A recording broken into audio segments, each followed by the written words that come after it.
Alright, we're back for another unpacking video. I mentioned on the last one that I showed some shirts that we got from Threadless. And I mentioned that I got something else from Threadless for the wife. My wife. She is obsessed with Rocky Horror Picture Show. She even at one period watched it every day for months on end. Almost. But I just punched in Rocky Horror on Threadless just to see what would come up, and something came up, and I didn't know that. I didn't know that you could just get regular artwork from them. And this is done by Eli Wolf, and it's a interesting look at the Rocky Horror character with a certain it head.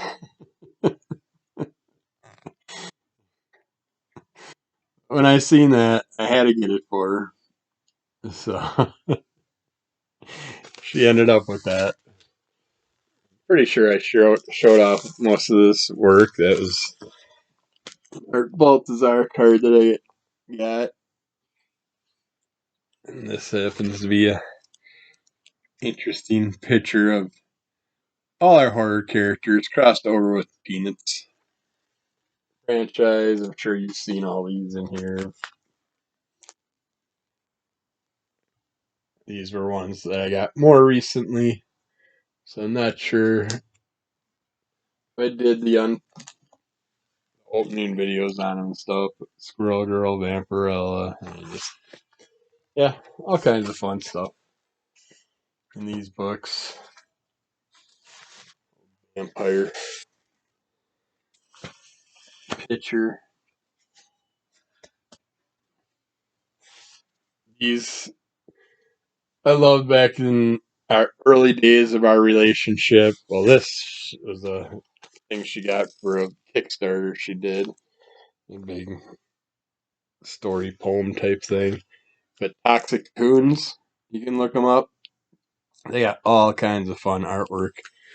Toxic Coon characters.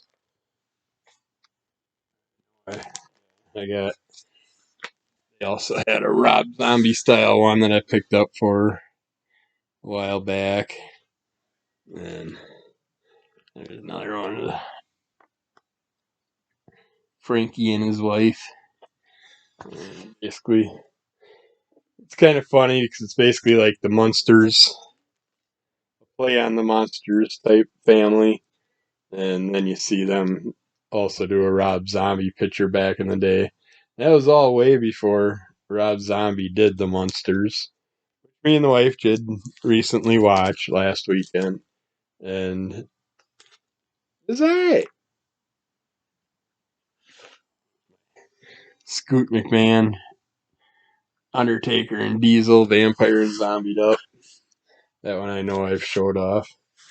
But, yeah, back in the day.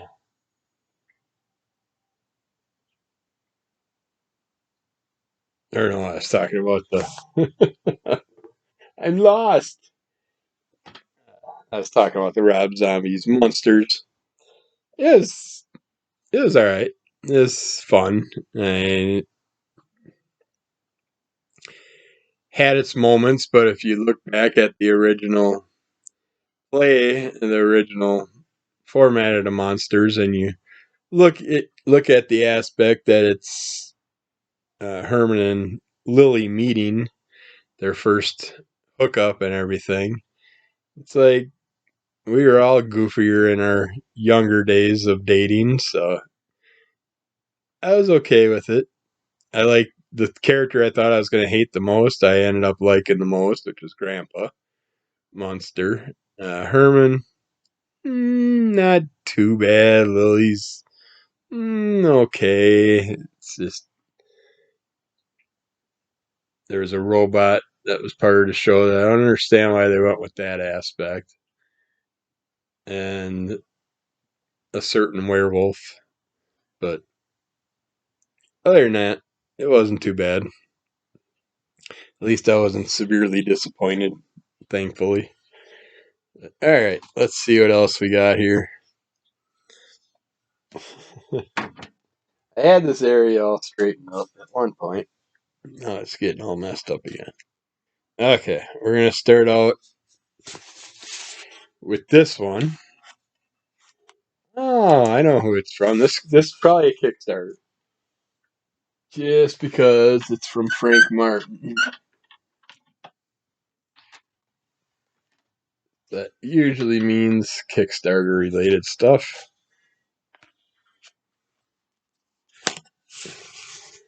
The Frank Martin. Yeah, I'm not even going to guess.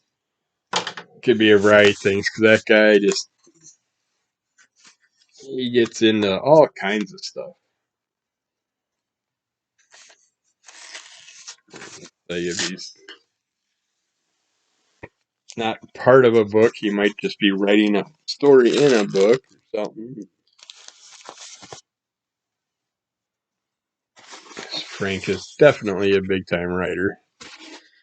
Alright. Let's see what this Gemini box has to offer. Okay, this is what I was hoping. Nothing else in there. Hello? Anybody home? I want more stuff. This is for the Polar Paradox, Equator's End, which I am really looking forward to seeing what the storyline's about, because this is number 1 of 2. Part 2, me and another member of our club is going to be drawn into it. So if you want a nice, simple 2-issue comic book run, or if you're smart, you go back and you get the original Polar Paradox. I don't know what this is. I'm going to have to open it up and find out. I don't know if that's the first one that for some reason I got another copy of, but sometimes you got bonus bookmarks and stuff like that. But this I'm really looking forward to checking out. The only disappointment that I have, the only gripe, is I think they took too long between the first 2 issues that were just called the Polar Paradox and this issue, which is Equator's End. These 2 issues took a little bit too long because now I'm like, okay, now I know the story, but I want more of the story, and I'm gonna have to go back and figure out. I don't know which box my stuff is in. But yeah, this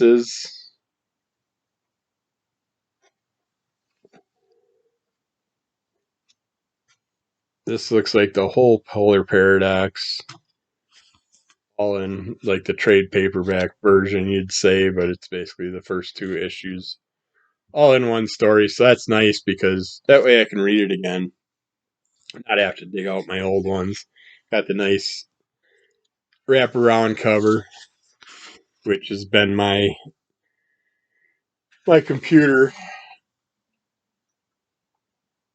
screensaver for the past how many it feels like a couple of years since they came out with the first 2. That's why I'm like, come on, man, I paid to get drawn into your comic. I want to read it while I still know what the heck the story is about. But with Frank being such a huge writer, and he's constantly hitting me up with Kickstarters and books he can order and all this stuff, and it's like, oh, get on issue 2, damn it! I want to see what happens. See if I get tortured, terrorized, or what's going to happen to us in the future. But the polar paradox and the polar paradox Equator's End, both 2-issue runs. Wonderful, fun, enjoyable comic. Check it out by Antonio Mastria and Frank Martin. I can't be disappointed about anything, even though it took a while. I've been waiting. I want to know what's up with the story. So, yeah, definitely worth getting into. I was surprised there was no. I actually want to check the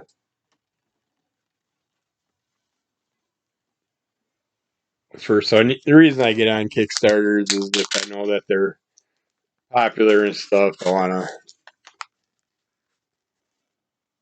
check them out, and you'll usually get enough people that they end up adding some pages, adding some artwork, adding some storylines, giving you bookmarks, stickers, trading cards, little extra bonuses for when they go above and beyond their Kickstarters. But looks like this one we didn't get nothing other than maybe some extra art pages or something. I don't know, I'll have to look at the Kickstarter itself, but the first one, I know we got some extra goodies. But can't win them all. But as long as it's a good comic, I don't give a shit. And the first two are very enjoyable. That's why I decided to get drawn into the second. And can't wait to see what he does. Or they do. Alright. Do some grand opening. I like how I handle with care. Keep dry. He doesn't know my post office. My postal worker hates my guts because I asked a question one day. Chewed my ass out in front of everybody. I'm like, I was going in on Saturdays, and every other Saturday I have my box of comics from Midtown. So all of a sudden I'm not getting them. And I'm like, well, what's up with that? So I went in and just, nice simple question. I'm like, well, what time do I need to come in to make sure that everything is in the boxes and out and about? He's just like, we went over this before. You don't need to know it. It's like, no, I'm just asking what time you're done going through everything and you have it out. And it's not that hard of a question. My old post office had everything out on Saturdays by 9 a.m. My old postal worker, which was 3 wonderful girls that took care of the post office after the greatest postmaster ever left and retired. Few of the girls took over, and the female postmaster had some attitude, but the other ones were all right. And there was one that was a little snippy once in a while. But it's like, why are you mad at me just because I order mail? I mean, your job is to take care of mail. I mean, if you don't want to deliver packages to people that make people happy when they get a package, don't become a fucking postmaster or a postal worker. I mean, go get a job that you want to do. You want to pick up horse shit all day? Scoop up hay? Throw bales? Pick rocks? You want to cook food? You want to go work and climb into the sewers and do some plumbing? You want to build houses? You want to fix cars? Do it. But don't become a postal worker and then be a prick to me all the time when I ask fucking questions. Your goddamn job to answer my questions. It's not that hard to do. But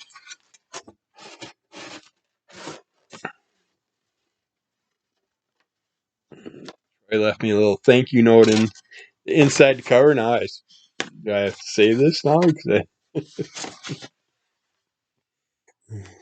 I ain't gonna want to reuse that one. But keep these that way. All right.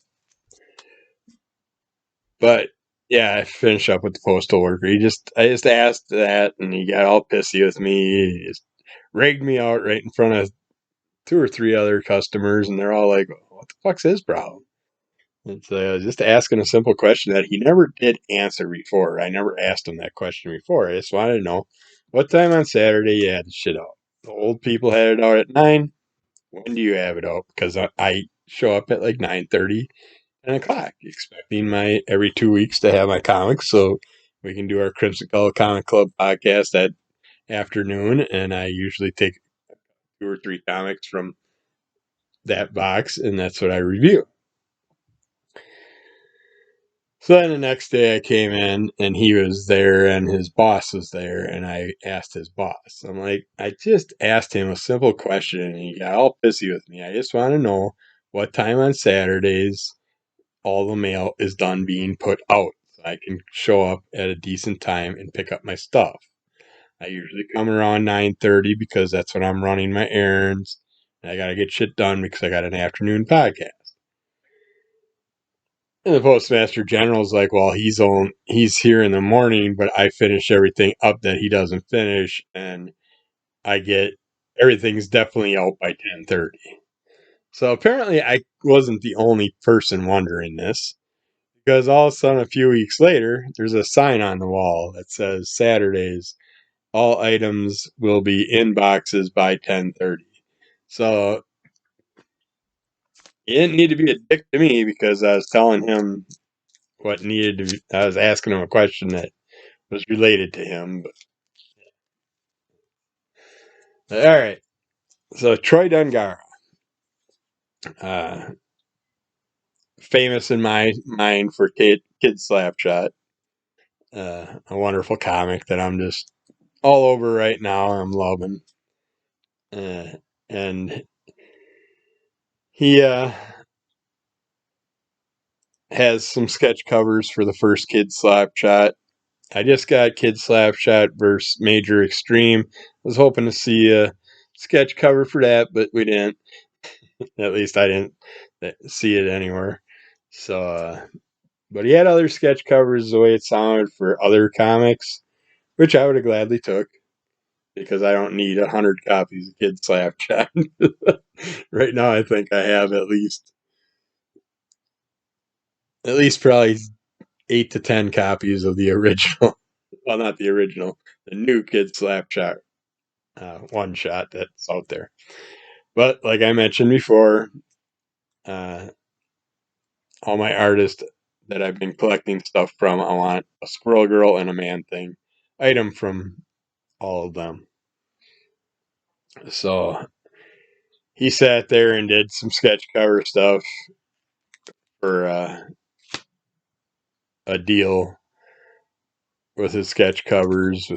I think I'm not even going to price it out. You can just look up Troy Dongarra, uh, TroyDongarra.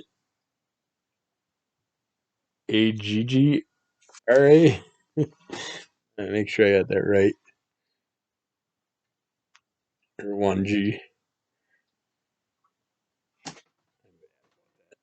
But he has had his hand in a variety of other things. I don't want to just say them because I'm going to be wrong about them. Mangalorean is one of them that was a lot of fun. Every story I've seen that he's had his hands in have been enjoyable. So lots of parody style, goofy, fun comics. But yeah, so I asked for a Squirrel Girl and a Man Thing cover so I could at least get him to have that artwork done. And I love this. He did a Squirrel Girl that definitely has a Slapshot feel to her. And I'm very happy he did that. So we got Squirrel Girl in the trees. And it's just, yeah, that's awesome. Can't be happier. So, I am definitely gonna have to figure out something to do with all these art covers that I've been picking up. I wanna. I do have those one frames, but the only problem is anything that has thickness don't snap together right. So I'm gonna have to look around and see what kind of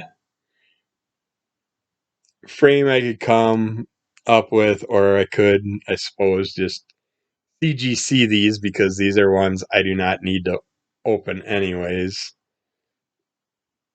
Because I get them just for the artwork. I have the original comics. Like I said, I got 8 or 10 copies of the first new Kid Slapshot.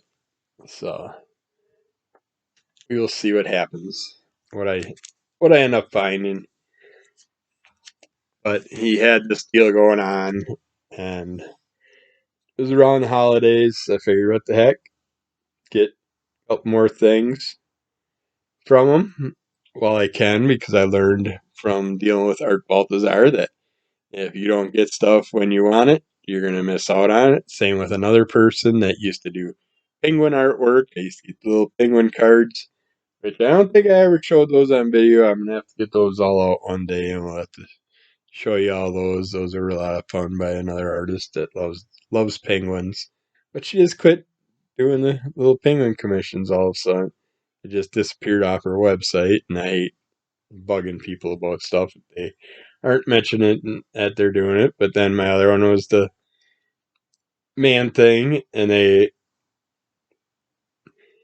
all feel like they'd fit right into the Kid Slapshot work, both these characters. And I just love what he did.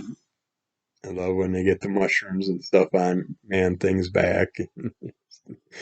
And the key aspects to Man Thing, you gotta have a little shroomage, and you gotta have the face outline, at least the nose part and the sides of the eyes with the eyeballs, and that's the key main thing with Man Thing. And it's like I love it. So very happy that I got those. And the deal was, if you ordered something from him, you'd get something extra that he found around the house or whatever he had. And I awesomely got a third art cover, and it just so happens to be the Mandalorian. I love that I got that. So that was an extra bonus for what I ordered. And I will definitely be getting more stuff from him in the future. I'm just going to wait now until he comes out with the next issue of whatever with another sketch cover. And then I'll get some more artwork on him. Or if he starts doing the art cards like some of the other characters, those are always a fun little thing because they're nice and simple to, I mean, some type of smallish, mediumish art cards that you find that work out nicely and that you can just do quick sketches with $10, $15, $20 sketch cards, things that a lot of artists do at the shows. And it's just, I would definitely get a book full of his work in that format also. But yeah, I love these comics that they've been doing now with the blank covers and allowing the artists to sit there and put out some awesome images out there for us, some one of a kind. Where else will you get them? But yeah, definitely worth it. So follow Troy Dongarra, see what you can find out about Kid Slapshot, keep up with everything he does, and keep an eye out in the future for when he puts up some more postings of when he's doing things, or just private message him, and I am sure he will still do commissions if he's not overly busy. You know, he is working on a couple comics right now, so I'm looking forward to them. I know I got some stuff pre-ordered that's got his name on it. So we'll see what happens. Yeah, that was a lot of fun. This was the second unpacking of the day, and it's going to be split up between a couple of days. I'll probably separate it by a day or two, but very happy. No disappointments. Couldn't ask for anything more. Yeah. So check those out. That was poster by Threadless. That is kind of creepy, kind of strange. I mean, it head on top of a Rocky Horror Picture Show character. It's just, yeah. And the stuff I have to deal with that I buy for my wife. If you could have seen our old house. I mean, I do have pictures. I'll have to find them someday. But our old house was an old farmhouse, and it was 2 stories. Upstairs had 4 bedrooms, 3 of which she turned into her vampire rooms, and they were just packed full of stuff. And sadly, we had to move quickly, and we gave a bunch of stuff to an auction house that took it, and then decided to file bankruptcy and just kept all our shit or whatever they did. Probably are still selling my stuff because I gave them a lot of good shit. Gave them over a couple 100,000 comic books, which I'd love to have back. But boys and girls, pay attention to what you're doing. Don't give stuff away, and watch who you do give stuff to. Everybody's out to screw someone eventually, somehow. But I didn't get screwed with any of this. This was a lot of fun. Polar Paradox Kickstarter, part 2 of Equator's End. Part 1 we just got. Part 2 will be coming out. You're going to see this ugly ass mug in part 2, and another member of Crimson Cull Comic Club. And Troy Dongarra, a kid Slapshot. Spell his name out, but my MS brain will screw it all up. I don't have it in front of me at the moment, but it's easy enough to just punch in Kid Slapshot and you'll find Troy's information and follow him on Facebook or whatever. But I'm pretty sure it's Dongarra, but sometimes I can't tell if it's 1 or 2 R's when it's handwritten. So it could be wrong. It could be 1 R, but I'm pretty sure it's 2 R's. R. Yeah. Man. But yeah, that was a blast. That was worth it. Check out their stuff and support these guys and gals. We got to have these artists around a long time because what else are we going to do? You know, there's another COVID catastrophe or something down the road where we're going to be locked up again and you're going to need stuff to do. So, and soon, coming out in the future, you might have a chance to get some original artwork from me also. I am going to test my hand at painting, which I never really did in the past other than playing around with watercolors and stuff like that. So it'll be interesting. I got an idea for a few that I'm going to start out with. And we're going to do that after the new year. We're going to hopefully be doing all kinds of little fun things while we're snowed in. Still getting rain today. Got snow coming tonight. It's winter starting. It's going to drop down to the teens next week. Hopefully soon we'll be doing some interesting artwork ourselves, which we will be recording videos of that also. So hopefully you'll see it. You can find me on YouTube with other videos like this. I will be opening my pay page eventually as offered, but that I'm going to probably keep mostly to my audio and my Spotify videos. and we'll see what else I add to it down the road. But for now, enjoy the stuff. It's all free. It's out there. 500 episodes of the Under the Call of MS podcast. Those are going to disappear probably within a month. So if you haven't checked out the old ones and you want to get them in your queue, and that way you don't have to worry about joining a pay platform to hear them or see them. And who knows what's going to come out in the future. So take care. We'll talk to you again soon. Support your artist.